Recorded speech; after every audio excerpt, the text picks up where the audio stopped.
નમસ્કાર, હું છું પ્રિયા અને તમે જોઈ રહ્યા છો જનતા કી જાણકારી ન્યૂઝ। નજર કરીએ આજના સમાચાર ઉપર। જૂનાગઢના ભેસાણ તાલુકાના માલીડા ગામે સાસરિયાના ત્રાસથી યુવકના આપઘાતનો કિસ્સો સામે આવ્યો છે।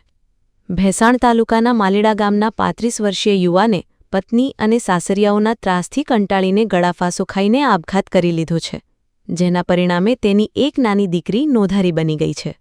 પોલીસે આ મામલે પત્ની સહિત 3 આરોપીઓની ધરપકડ કરી તેમને જેલ હવાલે કર્યા છે। જૂનાગઢના ભેસાણ તાલુકાના માલીડા ગામમાં જયેશ પંચાસરા નામના યુવાને ગઈકાલે ગળાફાંસો ખાઈ આપઘાત કર્યો હતો। આપઘાત કરતા પહેલા મૃતક જયેશ પંચાસરાએ એક વિડીયો બનાવ્યો હતો, જેમાં તેણે પત્ની, સાસુ અને શાળા પર માનસિક અને શારીરિક ત્રાસ આપવાનો ગંભીર આક્ષેપ કર્યો હતો। વિડીયોમાં જયેશે જણાવ્યું હતું કે તેની પત્ની છેલ્લા 4 વર્ષથી રીસામણે પોતાના માવતરે રહેતી હતી। તેમને એક દીકરી છે જે પણ તેની પત્ની સાથે રહેતી હતી। જયેશને તેની દીકરી સાથે મળવા દેવામાં આવતો નહોતો। જ્યારે પણ તે દીકરીને મળવા જતો ત્યારે તેને મારવામાં આવતો હતો। આ સતત ત્રાસથી કંટાળીને જયેશે આત્મહત્યાનું આ પગલું ભર્યું હતું। જયેશ પંચાસરાનો મૃતદેહ માલીડા ગામ નજીકથી ગળાફાંસો ખાધેલી હાલતમાં મળી આવ્યો હતો। પોલીસે તાત્કાલિક ઘટનાસ્થળે પહોંચીને તપાસ હાથ ધરી હતી। મૃતકના પરિવારજનોએ આ મામલે મૃતકની પત્ની સિલુબેન ઝરવરિયા, સાળો નરેશ ઝરવરિયા અને સાસુ કંચનબેન ઝરવરિયા વિરુદ્ધ ફરિયાદ નોંધાવી હતી। ફરિયાદના આધારે પોલીસે આ 3 આરોપીઓની ધરપકડ કરીને વધુ પૂછપરછ શરૂ કરી છે। જયેશ પંચાસરાનો મૃતદેહ તેના સાસરિયાઓના ઘર પાસેથી ગળાફાંસો ખાધેલી હાલતમાં અને તેના હાથ બંધાયેલી હાલતમાં મળ્યો છે। આ સ્થિતિને કારણે તે હત્યા છે કે આત્મહત્યા તે અંગે પણ સવાલો ઊભા થયા છે। પોલીસે આ પાસાને ધ્યાનમાં રાખીને પણ ઊંડાણપૂર્વક તપાસ શરૂ કરી છે। આ ઘટનાએ જયેશના પરિવારને ઊંડા આઘાતમાં મૂકી દીધો છે। જે દીકરી માટે જયેશ અને તેની પત્ની એક થવા માંગતા હતા, તે દીકરી હવે નોંધારી બની છે। પિતાનું મૃત્યુ થયું અને માતા જેલના સળિયા પાછળ ધકેલાઈ ગઈ છે। હવે આ દીકરીનું ભવિષ્ય શું થશે તે એક મોટો પ્રશ્ન છે। આ કિસ્સો સમાજમાં વધી રહેલા પારિવારિક ઝઘડાઓ અને તેના ભયાનક પરિણામોનું એક દર્દનાક ઉદાહરણ પૂરું પાડે છે। રિપોર્ટ કાસમ હોથી।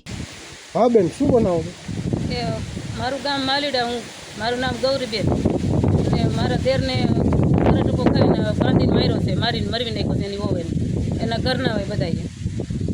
અને 2 દી પહેલાં એને પકડીને માર્યો હતો ને આજે વહેલો ગયો હતો ત્યાં બાઈ હાટું એને માર્યો છે એને અને મારી નાખ્યો છે। ખાલી છોકરી હાટું જતો અને બાઈ પૈસાની તેટી લેતી કરતી અને ફોહલાવીને એને આજ બધા ભેગા થઈને એને મારીને એ બાંધી દીધો। કેટલા વાગ્યા બનાવીને? 4 વાગે થયો છે, સવાર 3 વાગે તો હતો ઘર, 3 વાગે પછી ત્યાં ગયો છે એ। કોણ હોય એવું તમને શું લાગે છે?